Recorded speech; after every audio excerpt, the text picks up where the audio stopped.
Good morning. For those of you who weren't here last night, my name's Ed Mutum and I'm an alcoholic. I still have an ornery streak in me. What I was going to do for those of you who came late because of the hockey game, I was going to, and I did, I'm losing by evil streak, it's just my ornery streak. But what I was going to do is program everybody to say, and you remember when I talked Friday night and gave you the secret to sobriety, and you go, oh. And the ones that weren't here would be going. But I don't do that anymore. I'm far beyond that. But I want to thank Don for being here.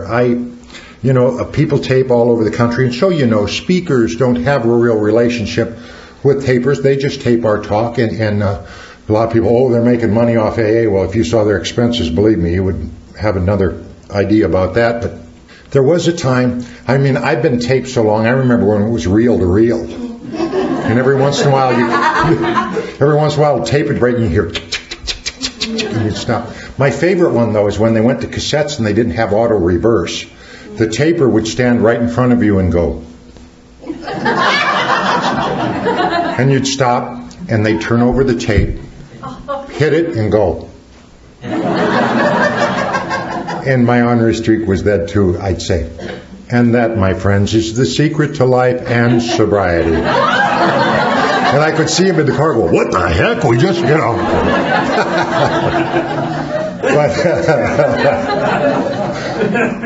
But I really appreciate it. And there was a while I got really annoyed because there used to be, they'd ask permission because legally they're supposed to have my permission to do that. And here they do ask, by the way.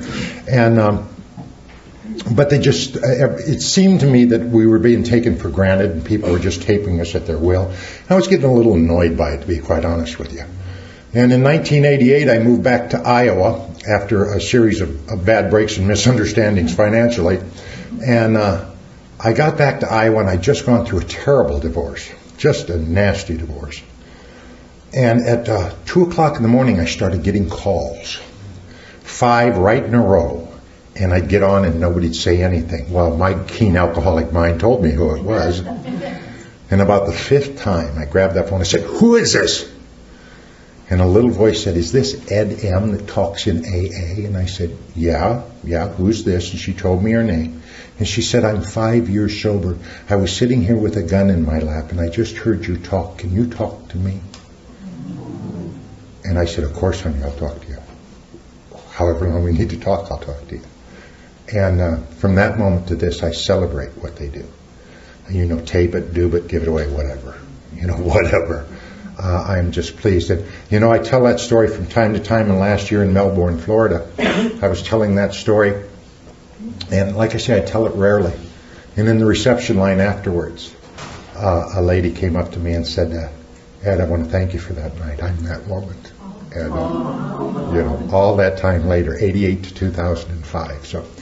So I support what they do, and they have a ministry, in my opinion, that literally saves lives. When I was here at Toronto at the International, some of you may not know it, but those name cards looked an awful lot like tape labels and CD labels. And they had them right here. And people would come by and they'd talk to my badge. They'd go, you're Ed M. You're from, I've heard your tape. And they'd be talking right here, and I'd be looking. Butch from Barrie was sitting right here cracking up. They'd be talking away to my badge, boy. You really helped me. It's really nice meeting you. So it does do wonderful things, and it does do, and not that I am a wonderful thing, but the spirit of Alcoholics Anonymous and Al-Anon, and in my opinion, the spirit of God, carries through the help that's needed in those tapes. I know what I was before I came here, and I was absolutely nothing because I didn't know how to be anything but that. This morning we're going to talk about, and throughout the day we're going to talk about spiritual maturity and emotional maturity through the steps of Alcoholics Anonymous, or the 12 steps, however you want to look at it. I'm going to make a suggestion to you, though. How many here are brand new to recovery within the first year? Raise your hand. Okay, very good. How many are over 5 years? Okay, very good. Those of you newly sober within the first 5 years, you really need to concentrate on alcohol and whatever else you were doing. And I kind of direct it to everybody because I believe it's important information, because I never got the information. That step 1 is about every area of my life. It says alcohol, but the longer you're sober, if you're like me, it really needs to be any area of your life. I said it last night and I will say it again, that whatever area of your life you're not applying this program, it's going to kill you sooner or later. I cannot tell you the number of funerals I've gone to of good AA members, good Al-Anon members that didn't get it's a life thing, not a situation thing. And I buried them. Gambling, sex, pornography, stealing. I promise you this, that the disease is alive and well unless you're addressing every area of your life. And if you have a disease like I have a disease, and I believe what the book calls it, a spiritual disease, that's the only time disease is mentioned in the big book. It's referred to as a spiritual disease. They also say something in the big book that's just fascinating. There's a little sentence in there, I'll let you find it. It says, when the spiritual malady is addressed, the mental and physical take care of themselves. Now wait a minute. This is saying if I address the spiritual first, everything else will work out. I did it just the opposite. I thought, well, when I get to feeling a little better, when my head clears up, I'll talk about that God stuff. And it says in there just the opposite. And a lot of us don't even want to look at the God situation because we've been our own little God and we don't know if we want to give it up yet. Now, what do I mean by that? Oh, I know better. How do we say that? We say it in so many different ways. Oh, you don't understand. My case is different. Not so famous. That's right. Clancy says it best. He said, if there's ever a flag for Alcoholics Anonymous, it should simply be a flag that says, but you don't understand. My case is different. All of us, isn't it funny? All of us think we're so terminally unique, and the truth is we are. But the problem is, we all look at it in the wrong way. That somehow this can apply. Step 1 can apply. After all, what is powerless? That doesn't mean I'll be able to control it. It means you're powerless. You ever been in a power outage? Powerless. You can wish light on all day long. You can be mad and indignant about it. And you're still going to be powerless. Isn't it the same with our lives and our addiction? I use a Bible that I enjoy, and believe me, I'm not trying to convert anybody, but this book, the Life Recovery Bible, is one of the best 12-step, it's got the steps and meditations all through it, and the Serenity Prayer, Step 10 meditation. All the notes at the bottom are footnotes to recovery, and it's generic recovery. Their first step, which I'm going to use this morning, is we're powerless over our life situations, and our lives have become unmanageable. Now, what does that mean? It means everything. You know that person you just can't stand at work? You're powerless. And if you're spending a lot of time hating them, your life is unmanageable. It means on the freeway, when you're telling that person they're number one, or they're telling you you're number one, powerless. How about breathing? How much power you got over that? We think we're so powerful and so mighty. Who keeps your heart beating? Who starts you breathing? Started you breathing? Going to keep you breathing till you stop? We're powerless over that too, aren't we? To a good degree. Powerless means have no effective response. Out of our control. How many of us said, oh yeah, I want to get sober, but geez, a meeting every day? Sounds like a little extreme to me. You know? Is that admitting powerless? No. That's admitting there might be a little problem. Might be a little problem, but I can take care of it. Trust me, I can take care of it. You know, going to get help? Don't need to. Don't need to. No, a lot of people just don't understand the way I operate. I operate a little differently than others, you know. And here's my favorite one. You know, I've been blessed with a brilliant mind. People can't appreciate my creativeness. No, they call it insanity. That's what they call it. And once I get sober, guess what? I found my brilliance and my genius, just as you will. But what I found before was insanity. And the insanity was I could control everything, and I'll do it as I see fit. Step one for me is the finest ideas I could come up with made me a miserable failure every single time, especially where drinking was concerned. Other areas there was mild success, but even that mild success had to be affected by the failure. My best thinking got me drunk time and time again, got me crazy, sober time and time again, got me hating time and time again. And my life was unmanageable. What do I mean unmanageable? It means simply that. It means simply that there are simple things we can do, like we can set an alarm to get up. But what do you do if there's power outage again? You're probably going to oversleep, unless, like me, I wake up with or without alarm clock, thank you, God.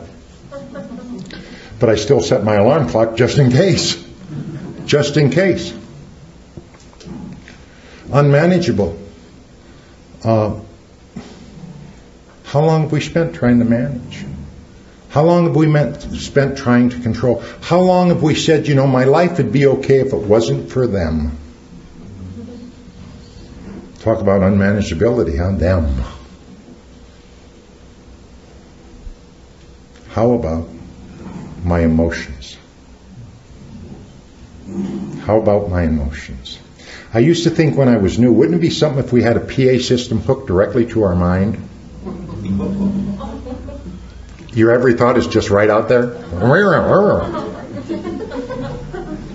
There was a time when that idea would have terrified me. I wouldn't mind it now. Because I've changed my mind. Because I've changed my mind. The mindset is the biggest problem I believe we have coming in here. I don't know of anybody that woke up one morning and said, God, it's a beautiful morning, sunshine, and think I'll join AA. Haven't met them. Or, you know, home life's just wonderful. Everybody's doing so well, think I'll take in one of those Al-Anon meetings. That ain't the way we get here. We get here beaten but not surrendered. Sometimes surrendered. But for the most part, Clancy has a great line. He says, you know, we come to this program and we throw in the towel. And a day or two later, we reach in and pull the towel right back. And then we spend the rest of our sobriety tearing off little pieces and throwing that in to see if that will sound. Is that a good analogy? What I'm asking you to do this weekend is forget the little pieces, throw in the towel. What have you got to lose by surrendering to the fact that you're powerless and your life is unmanageable? I'll tell you a few things you got to lose. Anxiety, depression, and anger. Loneliness, sadness, irritability, discontent. To the extent I understand and live and apply step one is to the extent of those other things. The more I do it, the less of those I have. To the point of not having it at all for a long, long time. And then when they come, they're just like birds flying by. You know. My friend Sandy B. he's a great member of Alcoholics Anonymous, and I love his sharings because he's an inspiration to me. And he says, you know, we go through life and thoughts go by. He said, we'll grab a thought. Got one. And it's a bad thought. Now that's where he stopped. Here's where I take over. And I said, oh my God, look what I was thinking. How could I think that? God, I'm sober. Look. Then what else do? I go to him and say, look. Listen. Look, no, for 3 days now, look. Oh God, how can I do that? And what Sandy says is, if you got a bad idea, put it back and grab a good one.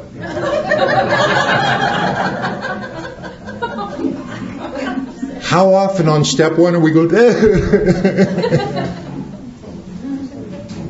grab a good one? I'm here to tell you, that's the basis of spirituality.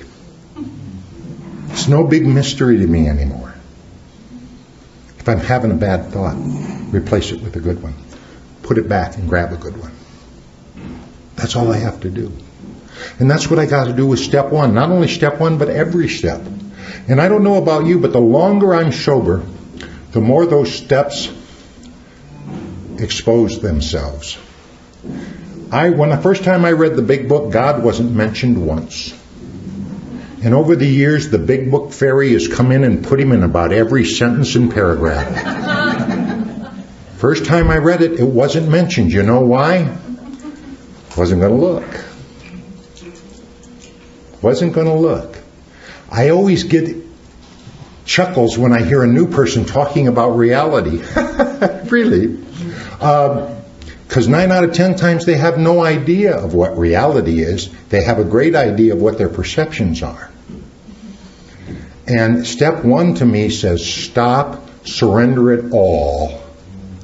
Let's start again. And if I might be so bold, die of self, begin again. Or, bolder yet, be reborn. Let's start fresh. No matter where you've been, no matter how far you've been, no matter how far down, up, or start fresh. So if we look at step one, and we really say, even at my best, I probably could do better, and surrender it all. I always get tickled when somebody says to me, well, you know, I've had some old behaviors come up. And I say, you know, if you're still doing them, it's not old behavior. It's called current behavior. You know?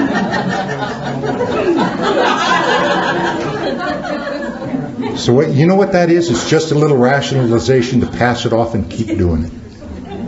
Pass it off and keep doing it. Oh, step one, well, I don't know about that. Well, you know what? If you don't, you're in real trouble. You're in real trouble. If you've been one of them fortunate enough to come and just glide through and go into meetings and a little activity, and the fellowship is wonderful, but the steps in God are what's going to keep you sober. The steps in God are what's going to give you a life that you wouldn't trade with anybody.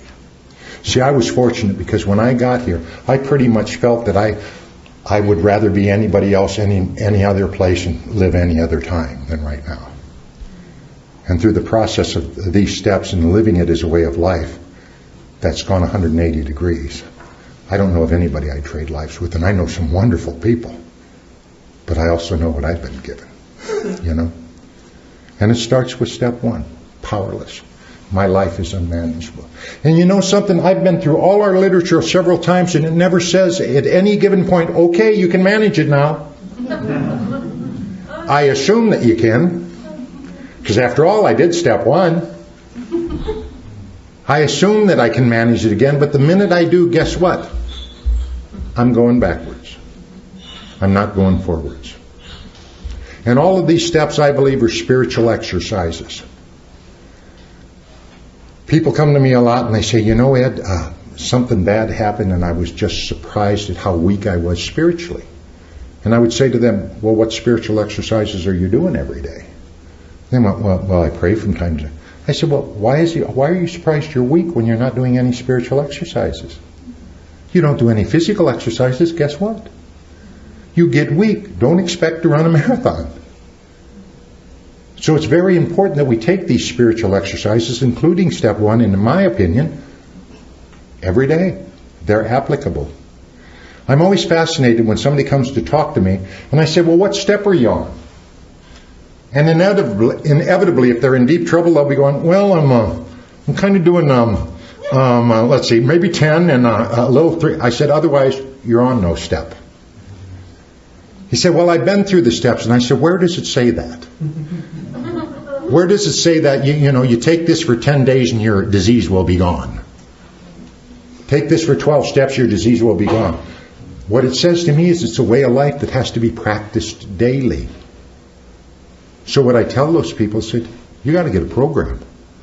You got to start working one rather than thinking one. Because your thinking isn't doing well. And what step are you on? If you've been around a while, got a great idea. 12 months, 12 steps.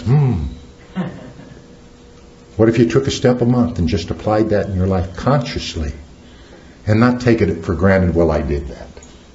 Oh, I've done that. Really. It's not about doing that. It's about living that. And until we make that distinction, I can tell you what happens from my own experience. The same emotions, depressions, and anxieties that came to you in your drinking days will come to you in your sober days. The psychic change has not taken place if I'm not doing the steps. If I do the steps, it guarantees me a psychic change. What does that mean? Change my mind. Change my mind. But through these steps, I can find the freedom that I've never known, and they have to be pertinent. Everybody says, well, this is my favorite step, this is my favorite step. They're all my favorite steps. Because to my mind and to my way of life, they are all imperative to my recovery. None is less important than the other. In fact, I will say this to you. The one you think is less important is probably the one you should be working. At least in my experience. Then, right after that, we surrender. And we start talking about being powerless. God, don't we love that? And we got to surrender and we got to start fresh. Oh, there's a good thought, Let's just throw away everything I've ever done in life. Well, for some of us, it's a refreshing idea. But now, what are they going? They're going to talk about you being crazy. It says came to believe. Now, notice it said came to believe. I'm going to challenge you this weekend on your belief. As some of you know, I told you I'm a pastor last night, and it's so funny when people come up to me and say, Ed, I've been a good Christian all my life, and I just believe in Jesus, and my son, I'm just worried sick about him. How does that work? Well, say, what do you mean? So you're a good Christian and you believe in Jesus. That means you have faith. Yeah. Have you prayed about it? Yeah. So why are you worrying? If you pray, why worry? If you worry, why pray? Because we need to keep control. That's why. People of faith can turn it over and go on about their business. So I'm asking you, when it says in step 2, came to believe, where are you coming from? Where are you going to? Where are you at in your journey really? It's so easy to say, oh yeah, I couldn't believe there's a God. And then there's others that profess faith to no end, and you see them breaking every rule they can break. Of course, my answer to that is, thank God they're going to church. At least they got a fighting chance. They're not sitting in some other room gossiping about them. But it's true. Oftentimes I'll have people come into the church, and when I was at a regular church, and people would come in and they say, I thought the walls were going to come tumbling down when I walked in. I said, oh, no, they got much stronger when you walked in. It's just the way we look at things. Just the way we look at things. Came to believe in a power greater than ourselves. I am so pleased that it didn't say God at this point, because I would have had to leave. Thank you very much. I told you last night about my ones. My evidence that God was nothing but a jerk out to get me. And when you told me to pray, I said, please. That's radar, baby, and he'll pick me up and zap me. I know it. I ain't praying. Those are all the images I had, so I'm so grateful they said power greater than yourself. Because I had to start where I was at. God, I would have loved to have been where you were. But I had to start where I was at. My talk last night, I told you how I made a mistake. I started out right. I said a God that I could come to believe in is a God that's kind and loving and forgiving. Oh man, that's good stuff. I like that. Because that's 180 degrees from anything I'd ever believed about God. But then the mistake I made, I went beyond my own belief and experience and started using your words and your terms and forgetting my journey. As it says so eloquently in the book, this is a book and a program designed to help you develop a personal relationship with God that will solve your problems. Or problem, it says. Problems to me. So at step 2, when we came to believe in a power greater than yourself, make sure that's what it is. And if you're new and if you think it's the group, okay, If you think it's your sponsor, okay. I hear people say, well, they think their sponsor's a rock. I say, you know what? They're probably being more honest about their God than you are. Because you're pretending like you got one. You ain't got squat. So it's important that what I come to believe, what is the power greater than myself? Because this is the cornerstone of all other things that I'm building. This is the cornerstone, and if I misplace it and if I get it in crooked, there's problems later in the structure, I promise you. The nice thing is we can always go back. The wonderful thing about the 12-step program is we can always start at step 1 again. And by the way, you don't have to drink to do it. You don't have to get divorced to do it. You don't have to choke somebody to do it. You can just say, you know what? I am not comfortable at all, and 12 steps tell me I'm supposed to be happy, joyous, and free. I'm starting fresh and getting it right. I would suggest you do that with the sponsor's direction. Here's why. Especially if you're on your step 3. Step 4 may look a little too weary to get into. So maybe I need to go back to step 1. No, you probably need to go on to step 4. But that's why sponsorship is so important. But when we talk about a power greater than yourself, what is it? I mean, what do you really believe? If I had a gun to your head and a lie detector hooked to you, and I said, your life depends on what you believe, what would you say? That's the truth. Whatever that is, celebrate it. Even if it's, I got no damned idea. Excellent, good. Now we got a starting spot. Now we can move ahead. But until I acknowledge where I'm at, I can't grow anywhere else.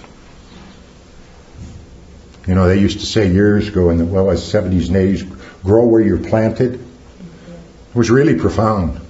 Because that's the only way your relationship with God or a power greater than yourself. And for me, for a long time, it was a power greater than yourself, because to say God would put a knot in my gut. And, you know, for a long time, it was higher power. Now it's Hewlett-Packard, you know, but back then it was, I always get a kick when I see their commercials. But eventually I was comfortable enough to take the abbreviation away and just call God, God. But I'm grateful for every step of that journey I took. You know why? It's mine now. You can't tell me what I think. You can't tell me what I feel as far as my God's concerned. You can share with me some things you've been through and maybe improve my relationship, but you can't destroy my relationship because it's my relationship. And if we don't take time to build that relationship going in, our sobriety is going to be askew at best. And you're going to have that sense of, I'm missing something here. I'm missing something here. Usually what it is the relationship with God. Now, it's very easy to do because in this day and age, I've gone to meetings where God isn't even mentioned. Issues and boundaries, all that other stuff's mentioned. None of which is in our 12 steps. It's in the other 12 steps, not in our 12 steps. Has nothing to do with Alcoholics Anonymous. In fact, I almost believe that a lot of people's higher power is their therapist anymore. I sit in meetings and hear people say, you know, I couldn't live without my therapist. To me, that's just as bad as saying, I couldn't live without my pastor. Really? Then you got another sick dependency going on. You better look at it. You know, you better look at it. We got to be, when in thinking about who is my higher power, is it helpful, is it not helpful? There again, I'm not saying anything derogatory about therapists. Therapy has helped a lot of people and continues to help a lot of people in AA. The problem is when those individuals put more on the therapist than they even want. And they become their reason for breathing, and they're going to be their third step next Thursday at 2 o'clock. That's when it gets to be a problem. And it doesn't get to be a problem with them because if you blow your brains out, they probably don't even do a follow-up. They're too busy. Doctors and therapists have lines of people saying, what about me? What about me? What about me? I have yet to meet a doctor or a therapist who does any follow-up, especially on alcoholics that they put on medication. Once you quit calling for appointments, you don't exist anymore. So they have no idea of the reality of what's going on. So I want to say to you that when you talk about a power greater than yourself, make sure it's something that's healthy, something that's freeing, something that doesn't make you dependent. My first higher power was Big John. Big John used to pick me up and take me to meetings. And not that I was afraid of Big John, because he wasn't that big. He was only like 6'3", 6'4". I love these guys, these 6'1" guys, 200 pounds, wearing big dog t-shirts. I say, you're a pup. You ain't even a dog. Take that shirt off.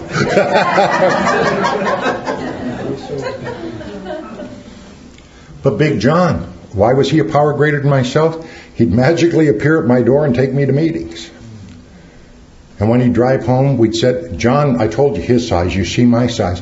We would sit in his 1962 two-door Corvair Monza and talk. Yeah, John, what do you think? But he was wonderful to me because he was showing me how to do things I had no idea how to do. I remember one time we walked out of a meeting, somebody said something bad to John, so I kicked in their window and I jerked him out of the window. I threw him up against the tree and I was going to take him out. John said, no, Ed. And I said, well, he insulted you. He said, we don't do that in AA. I said, oh, okay. Made my amends and paid for the window. I don't know, But he was a power great. He would tell me and show me how to do things I had no comprehension on how to do. I had a comprehension on how to do it, but they were all wrong for the most part. Especially for me emotionally and spiritually. I had gathered all this negative information on how to live life and how to relate to people and how to believe in a God or not believe in a God. And that was evermost in my mind. So Big John, I came to believe in Big John. You know why? If he said 6:30, I'll pick you up. At 6:30, he's out there. No question. After my father was murdered, every morning at 7 o'clock when I left for work, you know where Big John was? Happened to be right outside my house, reading his paper, and I'd come out and he'd go. He made a believer out of me.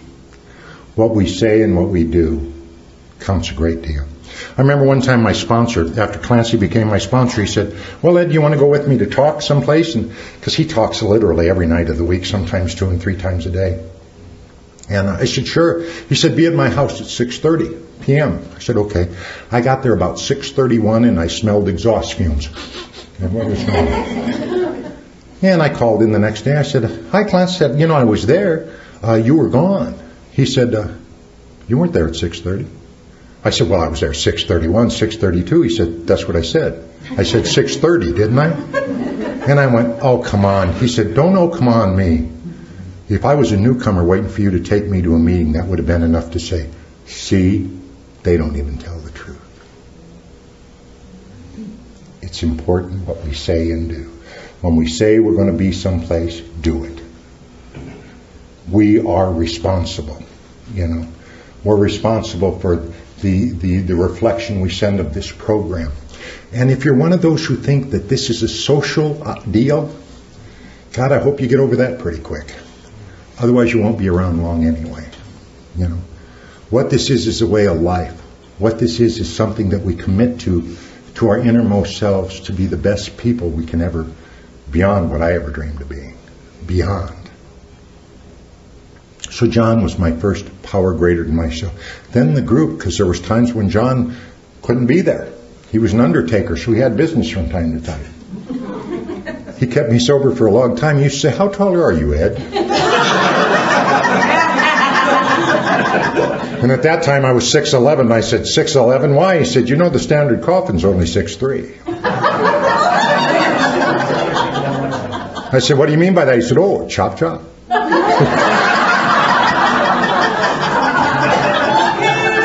It's that AA love in the early days that kept me here. He said, we either chop them off or we break them and fold them in. And I thought, oh, God. I don't want to be walking around heaven like that if I get there. Oh, hell, for that matter, a little closer to the flame, But John, I came to believe in John, and then I came to believe in the group, because when John wasn't there, you know what?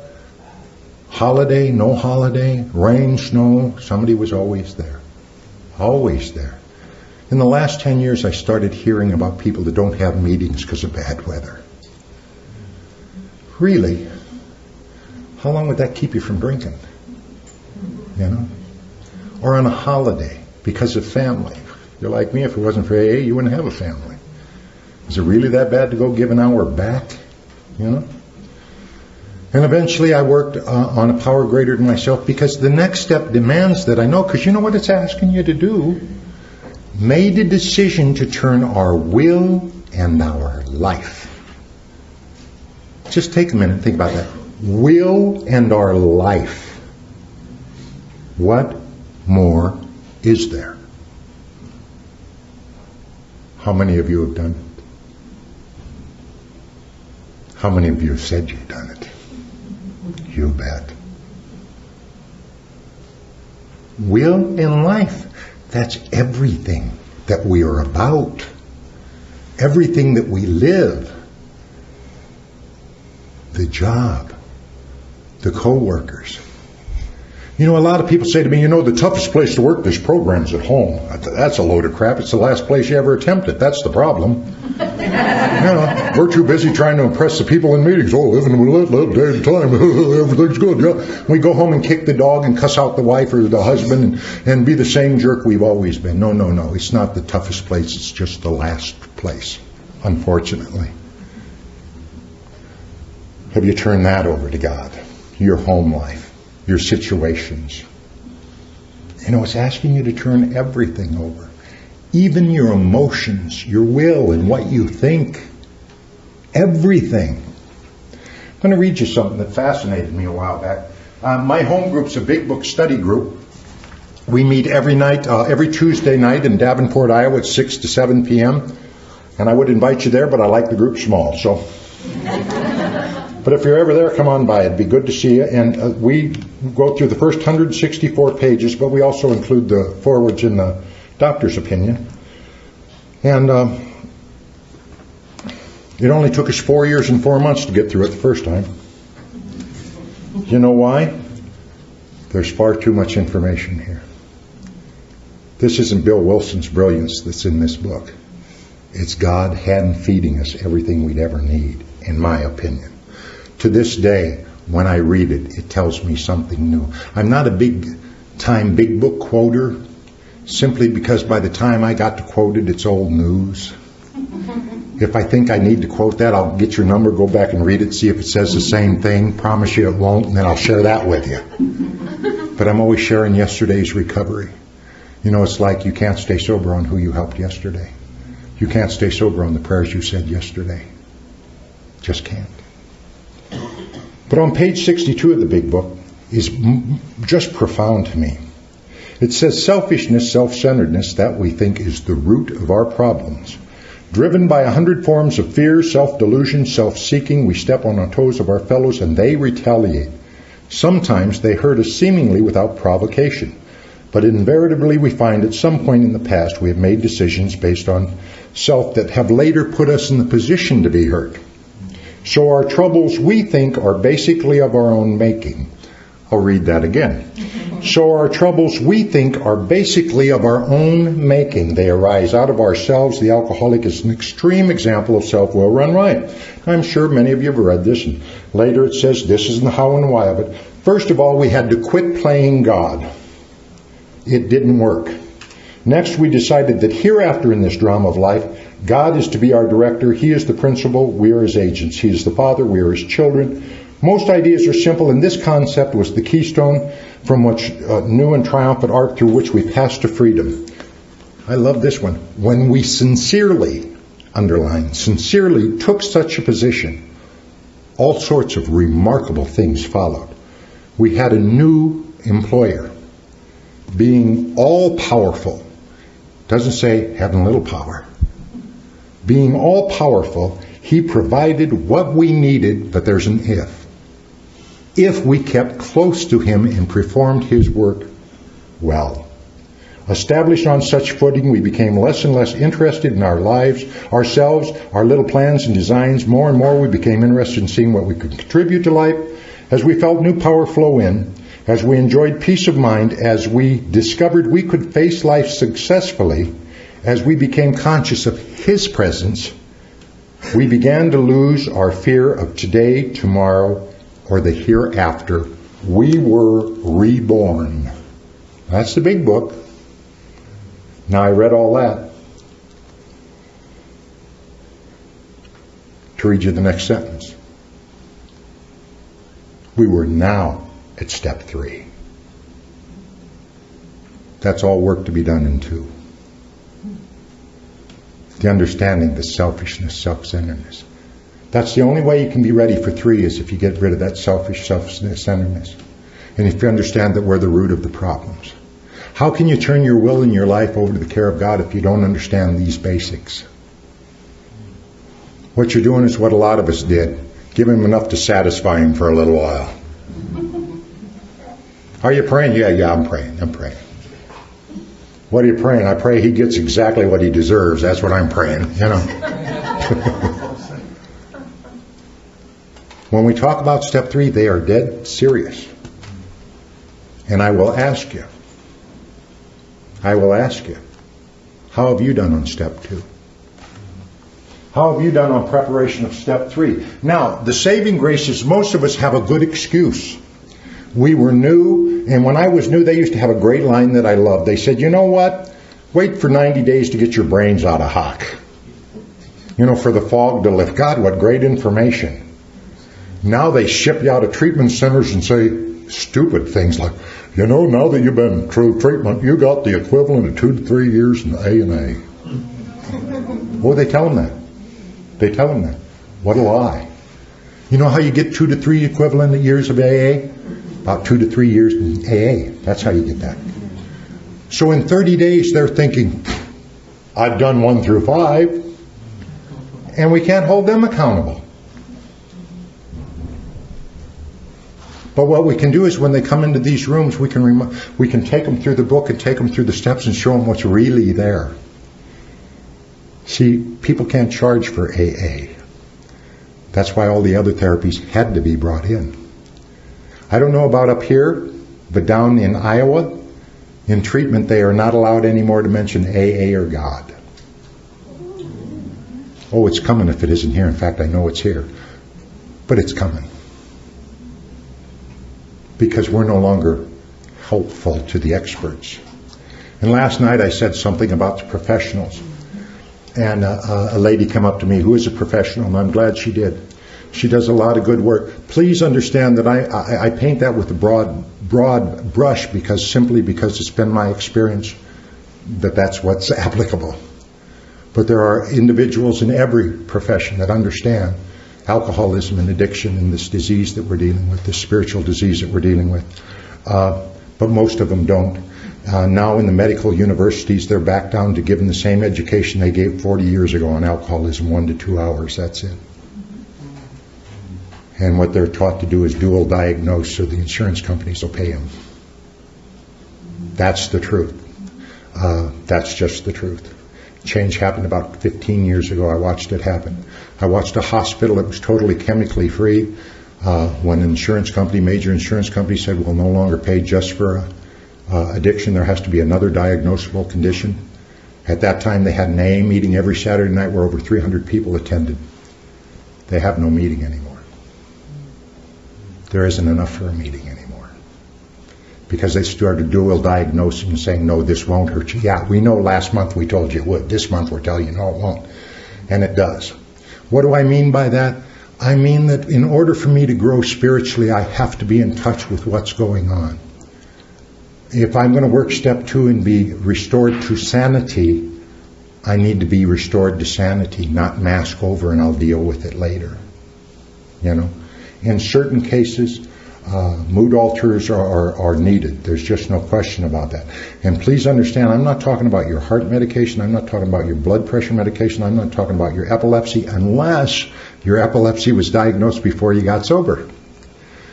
You might be surprised now if you go to the doctor and get reevaluated and get off that, maybe you don't need it anymore. Chances are you don't.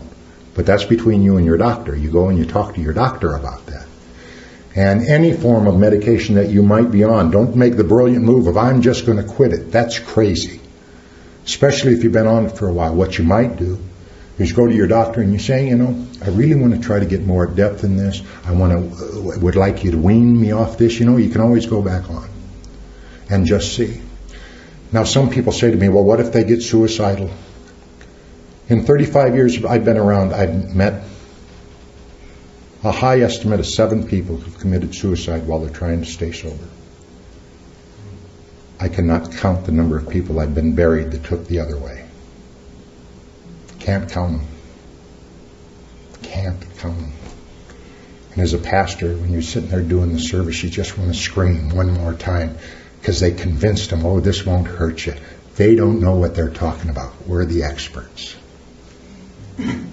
We do know what we're talking about. They aren't the experts. This is the program that started changing the world of addiction. And it's the program that continues to, if that program's applied. There again, when we're into step 3, it doesn't say turn my will and my life over to the care of God and Prozac. It says over to the care of God. The care of God. And some people rush, well, it's just the care. It means I still got to do it. I don't think so. I think when I turn my will and my life, I surrender it all. One day at a time, thank God. One day at a time, thank God. Just for today, surrender it all. See what happens. First time you try that, you know what's going to happen. You're going to be a nervous wreck all day. Well, what if he isn't paying attention? What if I love the people who say, I went to a meeting today and God's testing me. That's right. He stops the entire world just to screw around with your day. That's right. Now, you're just that important. Yeah, you really are. No, life tests me. Life tests me all the time. My old ideas test me all the time. But my God never tests me. But He watches I'm being tested. And He's given me a way out. I can either do it or not. The choice is mine. The choice is mine. Now, when you talk about step 3 and you talk about God, man, sour spoon. When you talk about God, what I want you to do is take a minute and throw away any old ideas that you have. A lot of you have pads, and those of you who don't, I want you just to take a minute and I want you to create a God that you can believe in.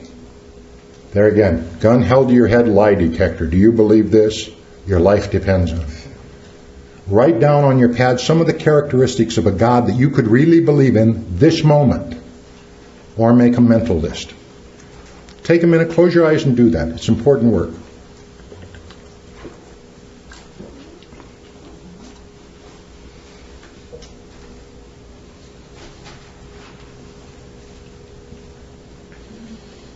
And there's no right or wrong size of list. There isn't any correct number or incorrect number. This is your list. Could just be one word. And it's not a test. There's no pass or fail. It's your word. It's your concept. Okay, anybody want to share something they wrote down? Just a little piece of it? Oh, don't all jump forward.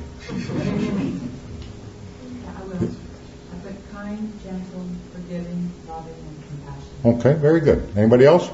Loving, caring, forgiving, accepting, all-knowing, and understanding. Good. Anybody else? Merciful, forgiving. Okay. Plugged in. Plugs in. Very good. I like that, yeah. Anything else? Not that I like them all. Anybody else?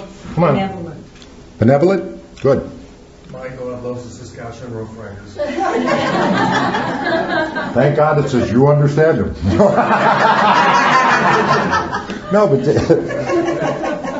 if that's your God, hope it's a winning season. But anybody else? Sober. Sober, okay. Funny. Funny, very important. Man, if we can't learn to laugh at ourselves, forget it. If you take your program so seriously you can't laugh, then you've got a new God and it has nothing to do with anybody outside of you. Have you noticed we got a room of people here that probably at one time didn't believe much at all, and all that was said was positive comments. I'm going to share something with you that I absolutely believe with every fiber of my being. There was a wonderful man around years ago named Chuck C. And Chuck was my mentor. He used to sit, and Chuck taught me about God by the way he lived. Oh, he taught me wonderful things by what he said, but I watched him. And one of the things he used to say to me is, Eddie, what you came here looking for, you're looking with. What you came here looking for, you're looking with. What does that mean? What it means is everything I ever wanted to be, I already am. And these steps are a way to bring it out. The way I lived life brought out the worst in me. The way I've learned to live life brings out the best in me. And you know, we always hear, well, when you point a finger at somebody else, there's 3 pointing back at you. Have you heard that one? Do you know that's about the good stuff too? We always take it in a negative connotation. It's about the good stuff. If you see something that really moves you and lifts you and just touches your soul and you say, oh, I wish I could be that way, you are, or you couldn't have identified it. What you came here looking for, you're looking with. Everything you ever wanted to be, you are. The difference is the actions we take and the way we think. About faith, about God, about life, about everything. Those of you who wrote down your God, next time you pray, I challenge you to bring that image to mind. Connect with that God that you understand. And don't put any boundaries on it. Let it grow. Let it lift. See where it goes. But for some of you, I'm sure for the first time in your life, you're on solid ground with the power greater than yourself. And you know, the nice thing about step 3 too is you can take it anytime you want to take it. I don't know that you can take it enough. And each time you take it, you're going to grow. And each time you take it, you're going to learn a new sense of healing and a sense of being. At least that's been my experience. Step 3 in the break, I challenge some of you to go for a walk and do 2 things. Stop hating yourself. It hasn't worked even before you got sober. And even start to consider the possibility of taking your own hate and self-loathing and giving that to God too. That's my challenge for break. Are we at break time? We got 4 more minutes, but I'm going to give you 4 extra. Thank you very much.